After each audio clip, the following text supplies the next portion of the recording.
Hello everyone, आज हम बात करेंगे अनुच्छेद 32 और प्रस्तावना को संविधान की आत्मा क्यों कहा जाता है।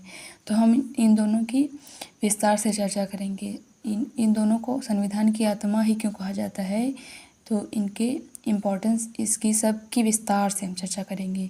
तो सबसे पहले प्रस्तावना संविधान की आत्मा कैसे है, यहाँ जानेंगे। उस दस्तावेज का आरंभिक भाग जो यह बताता है कि संविधान किन आदर्शों, लक्ष्यों और मूल्यों पर आधारित है। तो इसके मूल तत्व हैं संप्रभुता, समाजवाद, धर्मनिरपेक्षता, लोकतंत्र, गणराज्य, न्याय, स्वतंत्रता, समानता और बंधुत्व। इन सब की बात करता है। ये प्रस्ताव क्यों आत्मा कहा जाता है, ये पूरे संविधान की दिशा और दर्शन इसको दर्शाती है।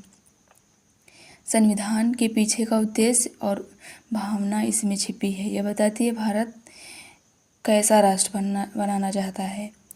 इसमें बात भी होती है कि जब न्यायमूर्ति केशवानंद भारती केस में इसमें इन्होंने कहा था कि प्रस्तावना संविधान की आत्मा है, क्योंकि उसके मूल उद्देश्य और आदर्शों को दर्शाती है। और जो हमारा आर्टिकल 32 है, ये भी हमारे लिए संविधान की आत्मा ये कैसे है, तो यह भारतीय नागरिकों को अधिकार देता है कि उनके मौलिक अधिकारों का वायलेशन या उल्लंघन होता है तो वो सीधे सुप्रीम कोर्ट में ये अपील यहाँ पर दायर कर सकते हैं या ये सुप्रीम कोर्ट में जा सकते हैं।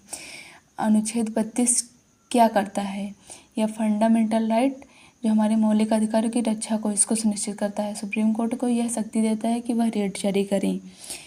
तो आत्मा क्यों कहा जाता है, ये संविधान को कार्यान्वित व सक्रिय बनाता है।